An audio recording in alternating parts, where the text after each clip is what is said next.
Okay, we are back for another Your First Listen album premiere special as we go track by track through the new Arkells record. Between us, we have Mike and we have Max in the studio with us. Thanks for having us. Hello. We are going to play this whole record on release day. What a thrill, you know, in this era of 15-second songs. Yep.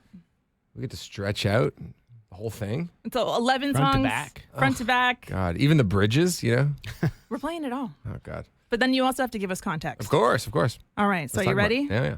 Okay, so we are, well, first off, welcome back from your European tour, a little bit of a whirlwind. Uh-huh. How does that set you up for what's coming? It's good. We got to get our reps in. Actually, it was nice. We did the European tour without the horns, but then we did a gig last weekend at the Junos, and we saw our trombone player, Ernesto, and he's like, you guys are really tight right now. And I was like, oh, nice. Okay, Europe worked. Yeah. Yeah. Fair. Mm-hmm. Love that. Was the Junos a good time as well? Oh, we had a great time at the Junos. Yeah, it was great. It was great. It was in Hamilton, so easy commute, and yeah, it was super fun. It was a great night for the city, I think. Amazing. Okay, well let's talk about this new record, 10th album, and what were you kind of as a band? How were you feeling going into this record? You know what's funny? I don't know if is it our 10th record? Well, we don't know, and there's not a wrong or right answer because there's a covers record, Disco Loadout, and then there's also Campfire Chords, which has a couple original new songs, and then a bunch of acoustic versions of our songs.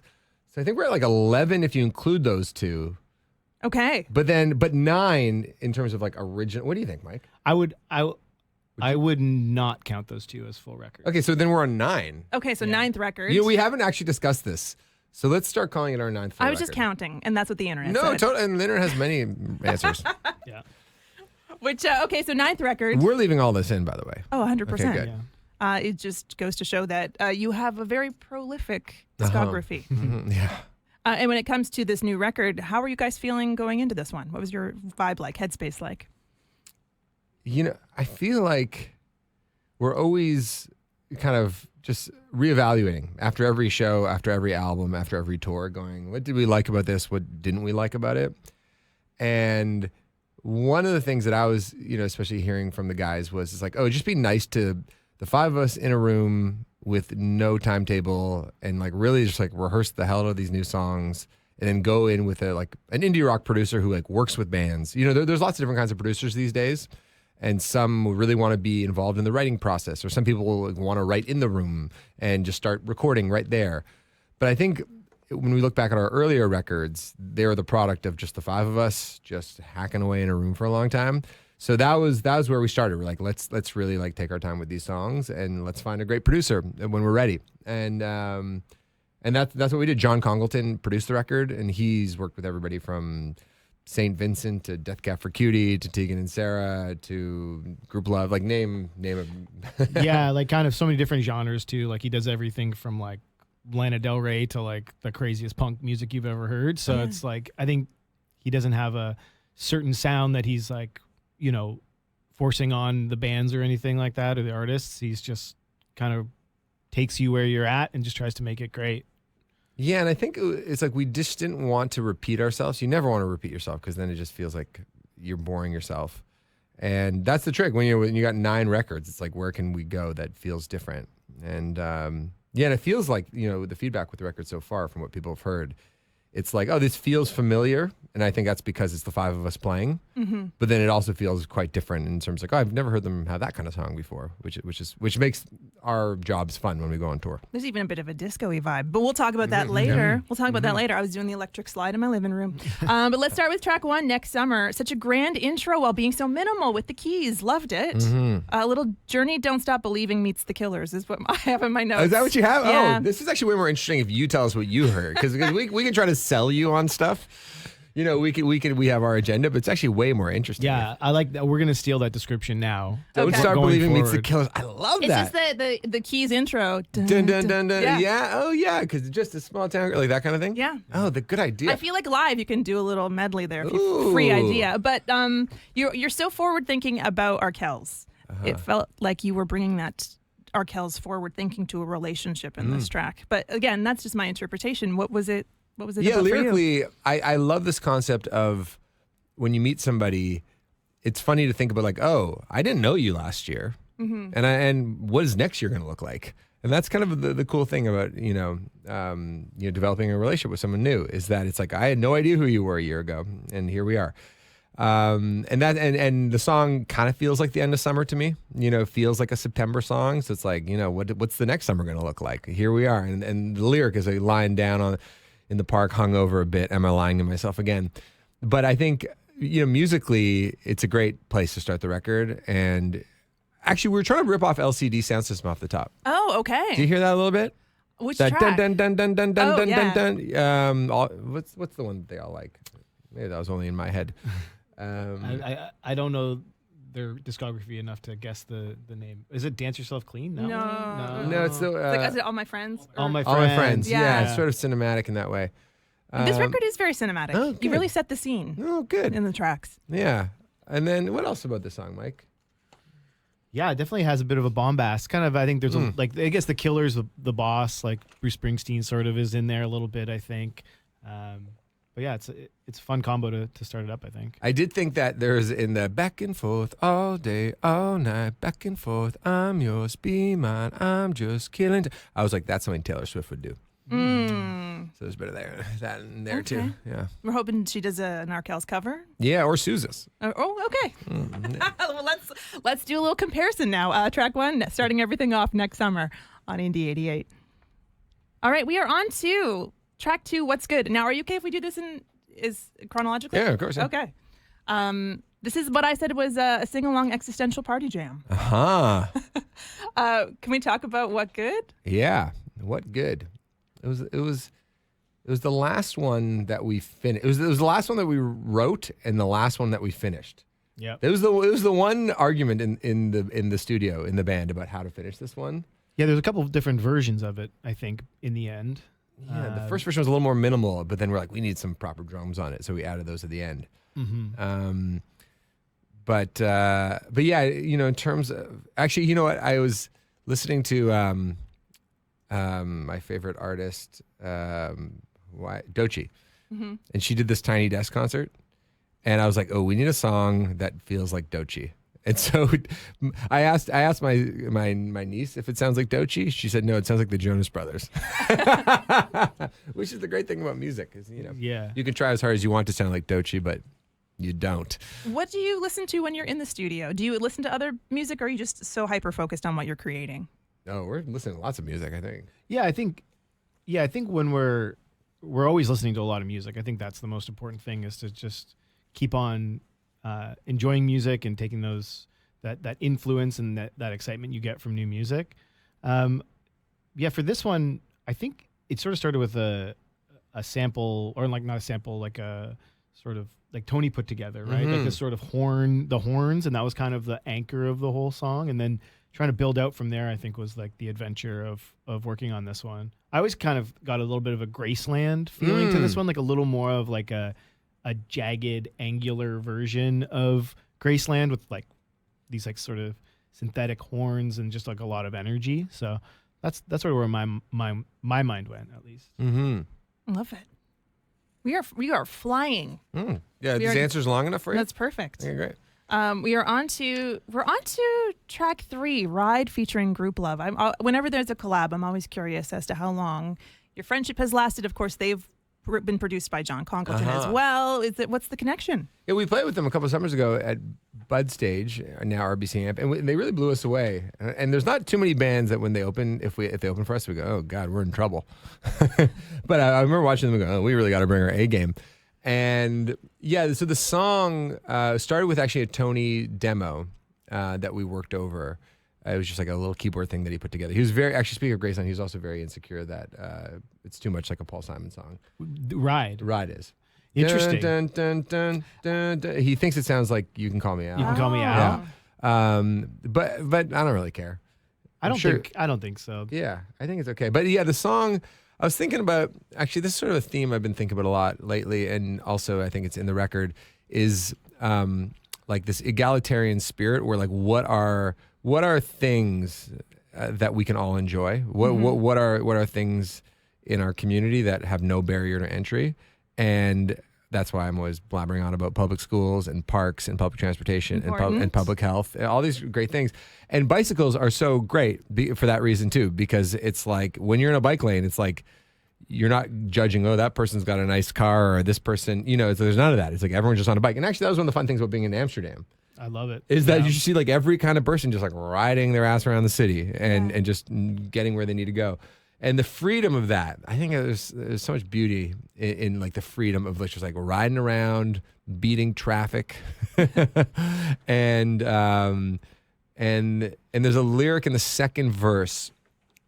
These lessons in culture that might lead you blind, that art on your wall and your bottle of wine, but a shiver runs through you right down your spine every time you leave your neighborhood lines. Where it's like, I think there's these people, these like high society people that like think that they're like part of the community and they're interested in art but they're really just interested in status things, like this bottle of wine is a fancy bottle of wine, or this art piece I have, I spend a lot of money, check it out. But that's not the point of art. That's not the point of art is to share it widely and freely. And the funny thing is, like, a lot of those people is like the second they leave their neighborhood and they're in like a place that they're like unfamiliar with, they get scared, which I'm like, that's no way to live.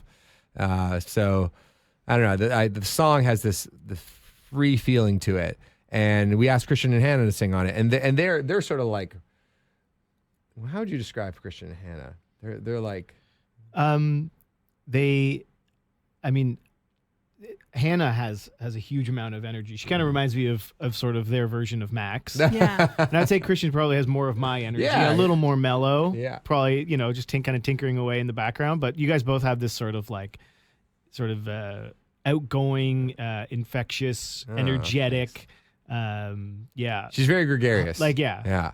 And Bit of hustle. Yeah. It's great. So you guys, that's the impression I sort of get from them. They were with us sort of for all of the Junos, and they were a great hang. It was awesome. Yeah, we pitched them all kinds of strange ideas for our Juno performance. And we're like, all right, Hannah, how do you feel about getting on a stationary bike? And then we'll do this thing where we're like riding through a suburb together. And she's like, what are you even talking about? But I guess I said a yes already, so we'll have to do it. Whatever works. Yeah. Whatever works. There is something about riding, but when I first heard the track, I was like, oh, this is a driving tune. And then you drop 3-speed, and I was like, okay, this is a cycling tune. Yeah. When you are on a bike, do you feel freedom? And what was that like when you were like the last time that happened for you? It happened like yesterday. Yeah.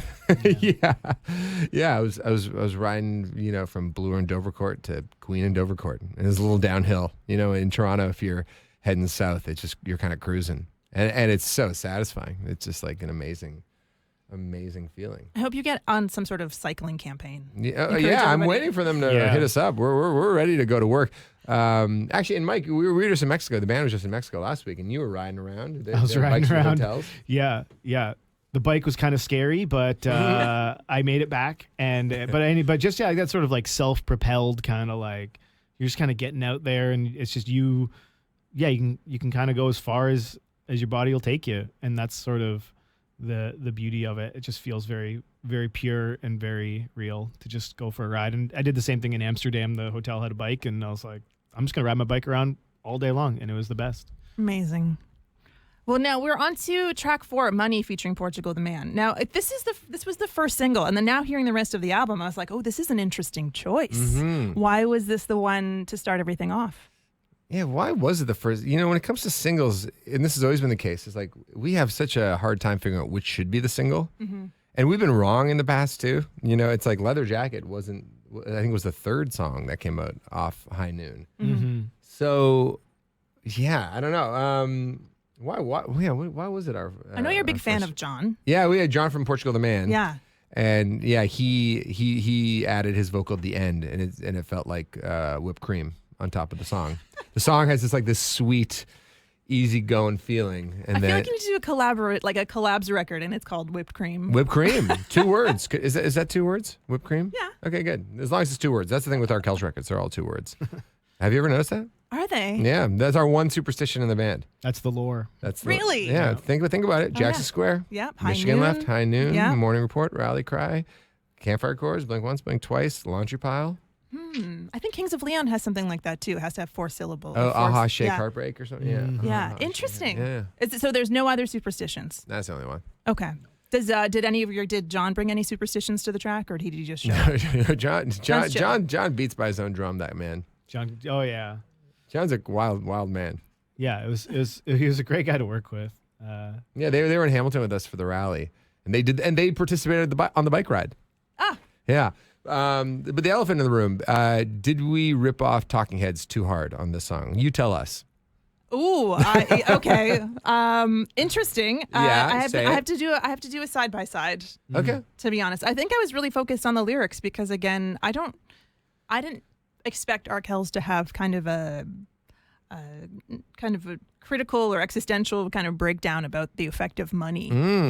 And that when it first came out, I was like, who are we getting this time around? Yeah, just rich people, really. That's really what we're talking about. Okay.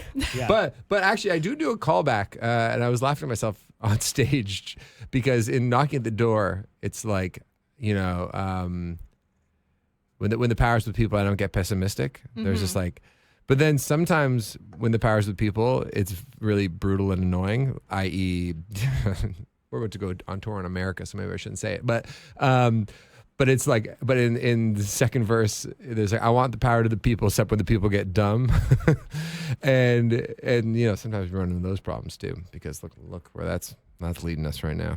I don't know what the solution is. This is not some anti-democratic campaign. Yeah, there's an authoritarian streak to the song "Money." No,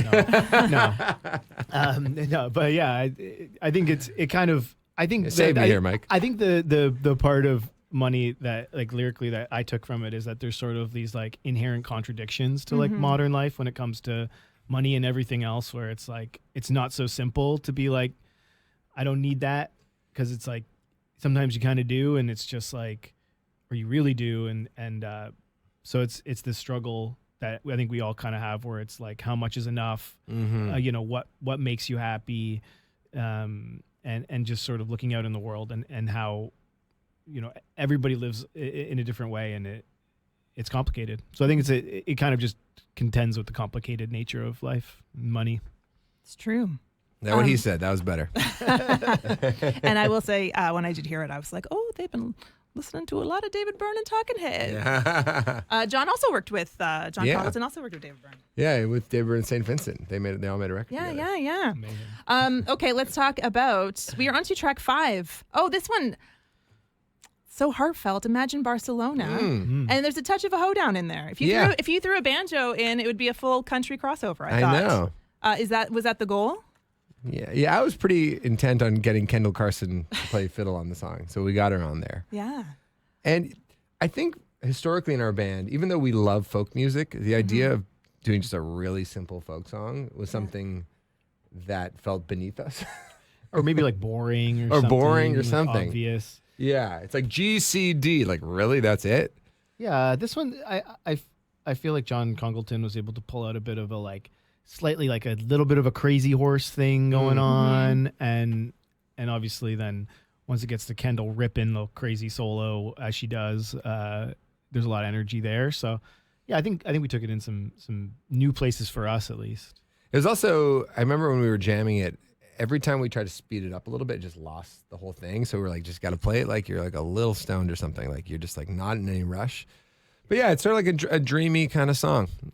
You mentioned that it's like, the heart on your sleeve writing can be difficult.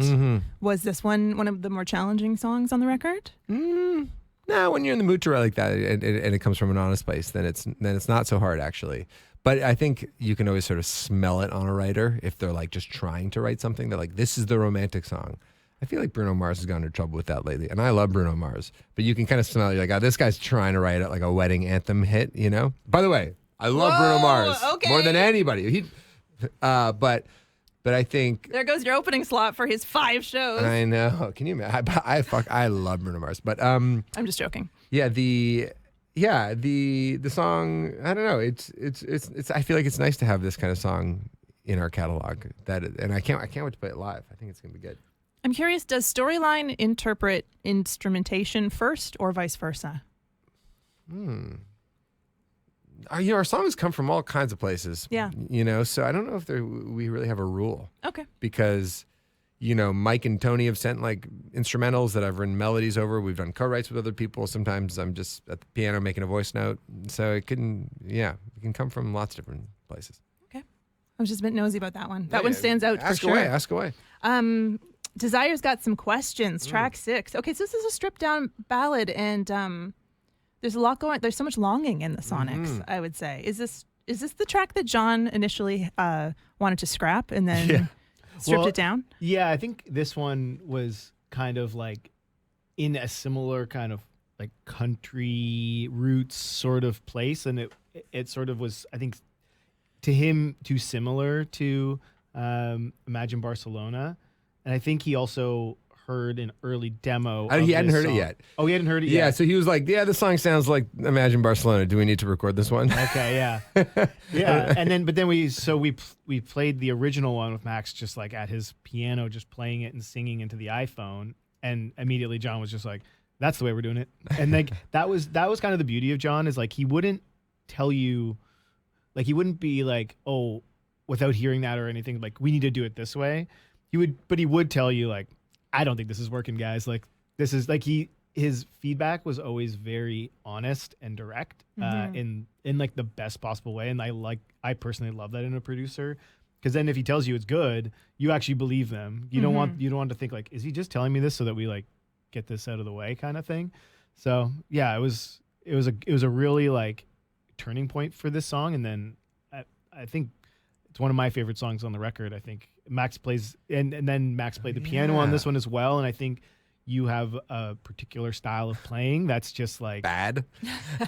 That's very honest and raw, and like I don't think it sounds bad at all. I think it like really fits the sort of like the honesty in the lyrics and the impression that it's giving. And so yeah, it was cool to see that like a song turn so drastically in the studio and then come out so well, I think. Yeah, it's cool. Yeah, and Tony normally would just play all the piano parts, but Tony was encouraging. He's like, "No, Max, you go do it." And then I was like, "Okay, I'll give it a go." I was very nervous, but that's one of the benefits of working with someone like John Congleton, is that he makes so many albums, and I think music for him is not something to be like hummed or hawed over. Like, do I like this? It's more like, is the piece of music speaking to me? Yes or no? And he can make that call pretty quickly because he's been living it for his entire life.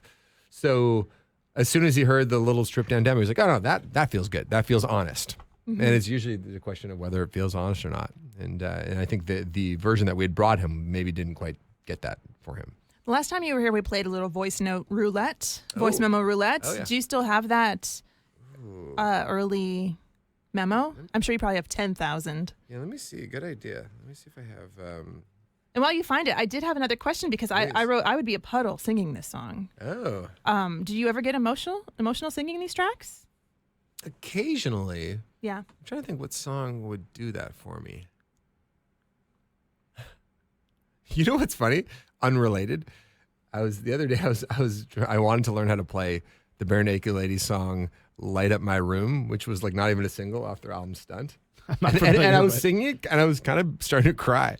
It's a beautiful song. Noted. Yeah, but it's like, do you know that song? I don't, but it's talking about like Scarborough and stuff. I don't know. Let me see what this is. Also,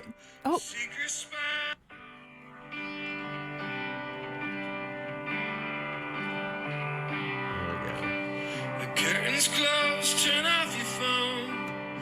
No one knows where we are. This is the first version. A secret spot, a teenage love. But we skipped the clumsy parts. And I say something dumb to make you laugh now. It's very slow in this version. Look me in the eyes and say it back now. Anyway. Wow. There you go. Not too different than how it ended up. No. Also there in the background there's a muffled vocal or a talking that I heard, and I was really curious about that. That was just John making. It was actually amazing to see John work with his like effects wall. Do you remember that? Oh yeah. He was like walking around the studio, like he hit record, and it was as if he was like playing an instrument, but the instrument was his entire rack of sounds. So he'd just be like moving in real time. Yeah, kind of just reacting and then just making like a separate track of just like experiments, I guess. Of just like They were sonics and things, and weird like guitar pedals that he would use for. Yeah, because normally when I and- think of people working with effects, it's like they're in their laptop and they're like really diligently like focusing on one part and looping it over and over again and just trying to, you know. But he was it was almost like he was doing like a solo over the entire track of just weird sounds and effects. It was cool. Okay, because knowing you, I thought, oh, there's an Easter egg in here. No, Okay. no. But I mean, that's interesting. That's interesting to also have that kind of trust of someone to say, yeah, please put on some ambient. Yeah, he was like sample or whatever. doing like an abstract painting over the song or something. Yeah. Interesting.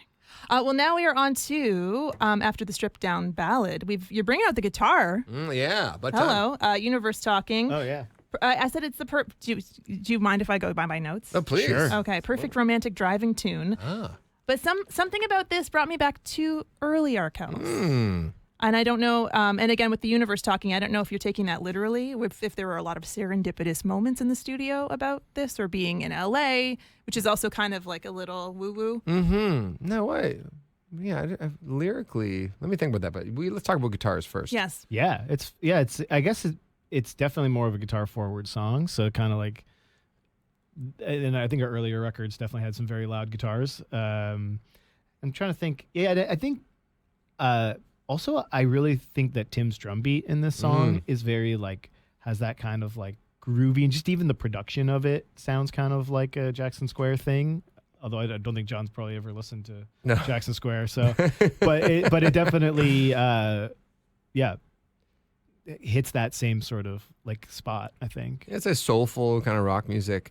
Yeah, and I think with the lyric universe talking, it's like I'm not like a woo-woo person at all, or, you know, whenever anybody, you know, sends me like a horoscope, I'm like rolling my eyes. I'm like, okay.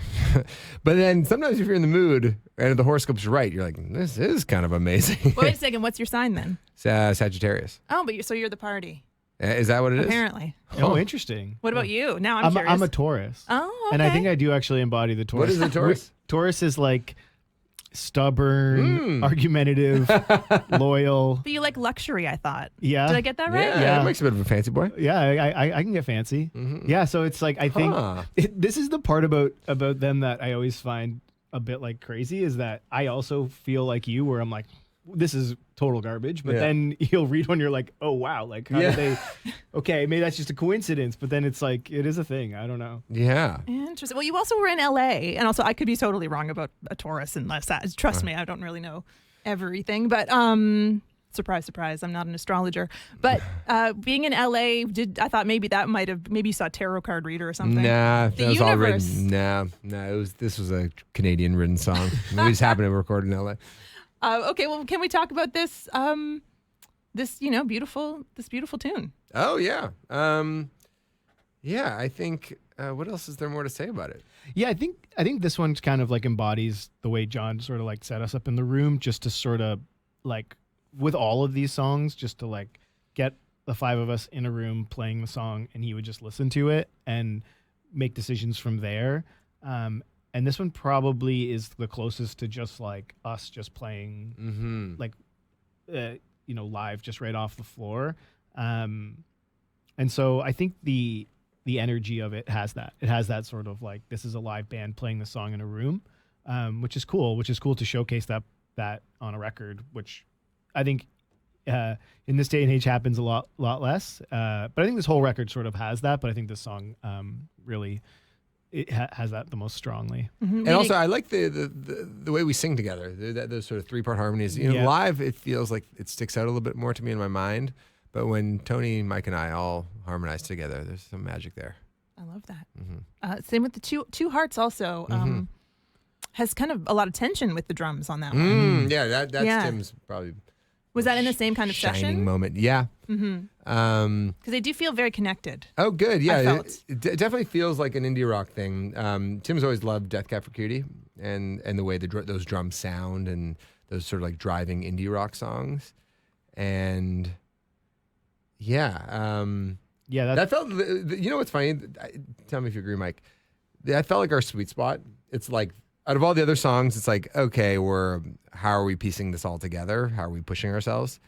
And Two Hearts feels like a classic Arkells song from 10 years ago, almost, in a way. Yeah, like I feel like because we made our own little demos of all these songs before heading into the studio, and I think the demo for that song is probably the closest to the finished product. And that demo is almost like, I don't know, this sounds like pretty good to me. Like, do we need to even do this one? And I think we definitely did need to do it. But the demo is like still kind of like, oh yeah, just the way we operate just makes that kind of song work. And I think when we haven't really played it live yet, we haven't played live yet. But it's going to be really fun to play live. I think I will say though, energy. I was in a like a hot Pilates class in the dark, and there was a song that I was like, this song is so good. It was like a kind of EDM kind of song, and it was really, and there was something about the way the chords were moving with the melody, like dun dun dun, like kind of similar to the beginning of this song, but orchestrated in a totally different way. And I was like, what song? And it was a Swedish House Mafia song. With some weird vocal samples and stuff, but that was the beginning of our song. I go to a metal yoga class. Do you want to see if that? You go to metal yoga? Yeah, it's called dark yoga. That sounds very stressful. No, it's actually doom metal. What It's does a that bit mean? droney. It's like a bit. Ah. Yeah, but anyways, I wonder what would inspire your next record. If Yeah, we you bring can to go that. places with music in those classes. You know, it's pretty. What Arkells tune would make the most sense? Well, is it during the? Is it when we're working really hard, or is it in the cool down? You know? Oh yeah, I don't know. I Depends. think there's a whole Arkells fitness class that could Oh my possibly God. happen. Yeah. But I feel like we're like a spin class probably. Yeah. moving on to track 9, yet another collab. What's on your mind? Featuring Poolside. And I feel like we get right to disco with this one. It's downright glittery. You can do the electric slide to it. I tried it. And yeah, another collab as well. Can you give us some context? I feel like this was a bit of a journey. For sure. Hardest one to get on the One of the harder ones. Yeah. One of the harder ones for sure. I think this one kind of came together the most probably in the studio, just figuring out like what, because this disco thing. Okay, it's funny. Actually, I'm going to segue here. I was about to say the word vibe. Ooh. And John Congleton has a jar in his studio called the Vibe Jar. And if you say the word vibe in any context, you have to put $1 in the jar, which I think it kind of like both. It has his sort of like Gen X kind of crotchety sense of humor, which we loved, but also this like vibe as like sort of a crutch word that people in like It was a penalty. It was a penalty for sure. It was a penalty for using the word vibe because it's like taking the place of like I want this song to be more vibey. What's Doesn't the communicate vibe? anything, or like what's the vibe here? So it's like just like using your words. And I think if there's anything I've taken into my personal life from the experience, it's like trying to like use my words more. And probably like every time I go to say the word, I try and find another one. And sometimes it's hard. You know, it's really hard. Because John's been in the studio for 30 years with musicians who'd be like, I kind of want more like that vibe. And he's like, the word is meaningless. It means nothing. Who So said it the most in the band? me. Oh my God. How much money are you out? I was out like $25 bucks. Yeah. He had a Venmo on it. So Yeah. you could, even if you didn't have a bill on you, you had to put it in. But anyways, yeah, I thought it was like an interesting way of like kind of removing crutches from the whole musical process. I thought it was a good lesson to learn. But anyways, this song, yeah, I think the disco feeling was always something that we were aiming for, but then trying to figure out all the individual little pieces and like what happens in the bridge and stuff was a bit of an adventure. Yeah, there's something counterintuitive with dance music, for us at least, because in like the school of songwriting that we come from is like, oh, what's a clever chord change, and how do we make the drums as big and dynamic as possible, and how do we do these big sort of like these big cinematic moments. But with dance music, it's actually a little bit more about the hypnosis of the beat. It's about restraint. It's about space. And we had to kind of train ourselves to kind of get into that zone and then sing like the Bee Gees.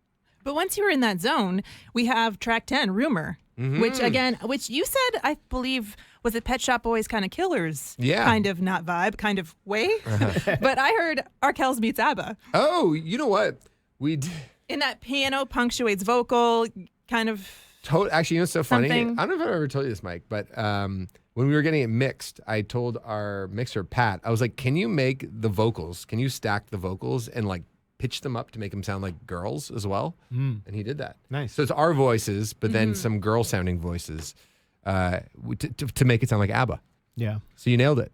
And there's an acoustic guitar in there that is very ABBA. Very ABBA. Yeah. Yeah. And then you bring in a vocoder too. Yeah. So let's talk about how fun was that in the studio? It was cool. I feel like Tony really labored over this one a lot because it started with a Tony instrumental. Mm-hmm. And Tony could not get the bass synth to sound right. Remember, he probably replayed it like 100 times. Yeah, that was probably the most like arduous single part to get done, and just figuring out like, should it be more like regimented or should it be more played like loosely, or like what are we doing here? And I think we got there in the end. Yeah, Tony went through a lot of. His headspace changed a lot from month to month as we were working on this record. Sometimes he was really up on it. Sometimes he was really down on it. Yeah. And but I think we got the song to a place that he. That's just his thing. I think that's just his way of motivating himself. Yes, you yes, know? yes. When he's up, he's up. When he's down, he's got to get back up. It's like one of those things. But would you say this is a more piano-focused Arkells record in some ways? In some ways, but No? I don't know if there's an agenda for that. Mm-hmm. Yeah. I feel like I play very little guitar in the studio, so really it's more about how Tony and Mike are interacting with each other with guitar and keyboard world, and we all like keyboards too, so it's like maybe there's something kind of fascinating about these weird synths and stuff hanging out in John's place. But yeah, we're rehearsing this week, and I was like, and I emailed our sound guy Chris asking for a vocoder. So we might experiment with that. Nice. Please hold for 1 second. I just need to delete a soft sync. You know, the live radio show in the background. So wait, where are we now? Okay, we're in the last song. Mm-hmm. We're already at Escape Door. Mm-hmm. This. Oh yeah, this was interesting. Okay, it had an Across the Universe start for me for some reason. Oh, With Manhattan as the backdrop as well. I don't know if I'm wrong. No, I'm right I like here. this. There's some very Beatle-y chords. I was very Yeah. obsessed with the song "Real Love" by John Lennon that the Beatles recorded, and "Free as a Bird," and "Across the Universe." So I've always loved those kind of chords, and so that's definitely in there. But when we recorded it at first, it was a much sort of smaller indie rock kind of song. And then John was like, I don't know if it's working. And so then he pulled up the drums for Nothing Compares to You by Sinead O'Connor. Whoa. Yeah. Remember? How is that? Yeah, it was, so I think it kind of ended up making it so it like landed more in a like late 90s Brit rock kind of The loopy kind of world, drums. like loopy drums, like big loopy, almost like hip hop-ish drums with these kind of like spacey guitars in the chorus, and that Beatle-y piano kind of all combined together. A bit of a darkness to it, I think. It's I think this is one of my favorite songs on the record. It was an interesting way to wrap up the record too, because you don't tie everything up perfectly with a bow. Mm-hmm. There is kind of maybe the last line does a bit, but there is something's kind of tensions hanging in. Yeah, the track. I think I prefer things to end that way. Yeah. With movies and books, when movies and books end with a ta-da, I don't like that. I like the uncertainty that life has, and I like some things resolving, but not everything. But let's listen to Nothing Compares to You, the drums. The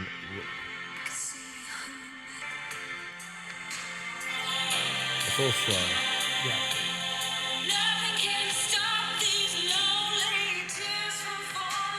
So that's the beat for that. And then ours. I'm happy you don't mind me bringing in references all the time. No, we love talking about references. But bring in yours if you. No. Yeah. I'm always so curious what other people hear in our music and what comes to mind. So yeah, the Beatles reference was definitely it, but yeah, the sneaky version, because actually John said that he had done a song with St. Vincent already that ripped off Nothing Compares to You. So he's like, I think we go that direction. So he had already done it once. I think it's an art, though, to have obviously so many influences and inspirations, and then obviously to make something that is very much yours at the same time. Totally. You know? Yeah, I would say also, I was thinking about some of the bass work in this on the record was probably the most like Nick in a while. Like Nick as a bassist is like such a team player, and also I think Nick loves working with like all the producers that we've worked with, and is always like looking for feedback, and Nick likes that part of the collaboration a lot. But I feel like he would do some weird ass shit with John, and John would be like, "Yeah, that's it."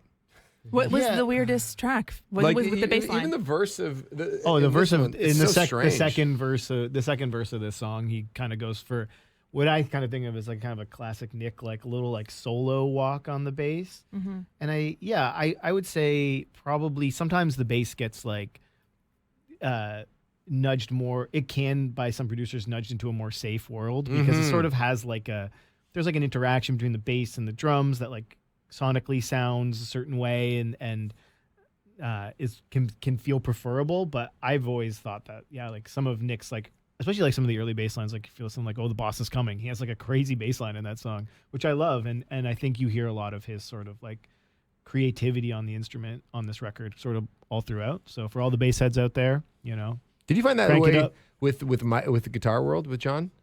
Yeah, I think with John, I really enjoyed recording them with him for that reason, in the sense that like I think he would tell me when he didn't like something, but when he did like something, we could really kind of go down and work on it and his sounds were always immediately good. So there wasn't, sometimes I get annoyed like searching for this tone in the studio, because it's like I have my thing that I do live, but in the studio it's like a whole nother world of like trying to get it to sound a certain way, and his just kind of like sounded good right away. So then you could kind of get to the meat and potatoes of like what are we doing here? Like how does this interact musically? So yeah, he was great to record with, and I think because he works with so much guitar music, which is probably not as in vogue anymore, but he still does, and so many great records he's made with like tons of guitars on it. He knows what's up, how to make it work. I was talking to Tim the other day about his experience recording the drums with John, and it's funny because when you look back, like at earlier experiences, I remember one time, and I love these people dearly, but the first day of recording, our drum tech brought in 32 different snares, and they were testing out each one. And I remember thinking, it's like 5 p.m. and we haven't done anything except for hit snares. I'm like, what are we doing? Like, we got to record some music. But I could just tell that they were just like so into just like testing the drums, because that's what drum nerds like to do. But John just had one drum kit and like a few snares. Yeah. And it was ready to go. But Tim was like, that was my favorite experience recording drums. Yeah. Because they were, and they sound so good too. Yeah. Sometimes too many choices is not good either. No. So Just like plug in and figure it out. Yeah. Second verse. I'm trying to hear if you can hear the bass. Probably not.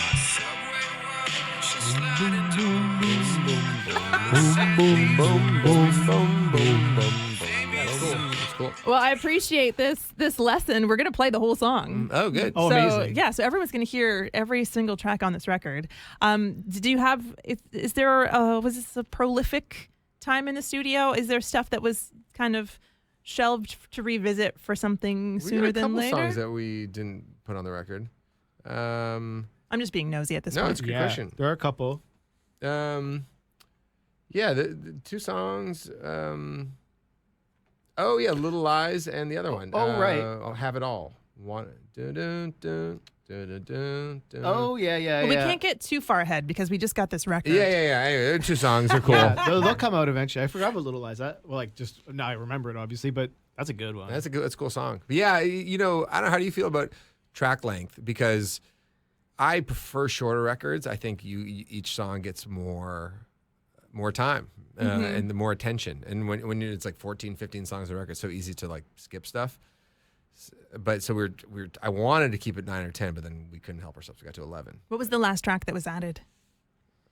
I think I was just like, well, let's save those two, and everybody was nice enough to agree with me. Okay, fair enough. I just want to hear the demo of. September sun, 6 p.m. The bricks look pink and violet. You said if life was different, you'd live right here. A little different. Famous and anonymous, a cafe dreaming started. We said we wanted none of it. Now we can't. That's the Beatles chord. Here we go. And now street didn't solve the problem, but I think it might have started. Ooh. Now if you need a come on in, it's your own head. Changed the lyric there too. Yeah. Anyway. Also, kind of Manhattan shows up a few times. Yeah. Were you spending a lot of time in New Yeah, York? I've been there a couple times. Yeah. Okay. Yeah. All right. Yeah, it's cool. Cool city. It's kind of Just a cool city. Yeah, New I've York, heard of it. no big deal. Heard of it? Fair enough. All right. Well, thank you so much for taking the time. Oh my God, great No, questions. Thank you. Yeah, Congrats. It was great to chat over it all with you. I think next time we just ask you questions about the album, and Yeah. that's Can we actually get more those notes, interesting. please? Yeah. I listened many, many times. What's your favorite songs? You know what? What Okay. should have the single been? Let us know where did we go wrong? You didn't go wrong anywhere. Uh-huh. I felt like Money didn't set me up for what I was listening to, which What I kind would've of set liked you though. up, though? Yeah, I don't yeah. know because it was a definite journey. I was also one of my questions, but I feel like personal lives are personal. But I felt like there was some long distance love going on. Yeah. On There's this some record. long distance love going on Yeah. there. Yeah. And Do you have a favorite Arkells record? Not to put you on the spot. I mean, Jackson Square introduced me to you, and that one is dear to my heart. But Where does this one stack up? Number one? This record was really surprising considering the first couple singles, I would say. I really truly loved I really liked What's on Your Mind and Rumor. I liked the upbeat tunes, but then again, Universe Talking brought me back. Same with Two Hearts. I felt like there was almost coupled, like songs that were coupled. Yeah, that's very Same with well put. Money and I think it was like What Good and Ride and Money also kind of were your existential block. What good. Yeah, totally. Does that make sense? Yeah, totally. So it was all. It also at one point I thought, are you writing a screenplay? Oh, Are we going on a narrative? I like that idea. Arkells the musical. Yeah, maybe. Let's do it. I think you could do it. I like it. But yeah, I definitely love this record. Lana can do it. Yeah, and Escape Door, I thought, again, it was an interesting, a perfect kind of unperfect way to end, which I thought was an interesting move. I like it. I like that you didn't tie it up with a bow and we're like, this is perfect, goodbye. Yeah. Yeah. Anyway, gents, thanks for taking the time. I Thank think we went you. over time. Great questions. I appreciate you, and good luck on congrats on the tour as well. And I'm glad that you're doing that kind of elevated venues. We'll see you at the shows. Let us Yeah. know what you want to come to. Perfect. I'll sneak in. They're all sold out, pretty much. Okay, have a good one. Thank you. Thanks.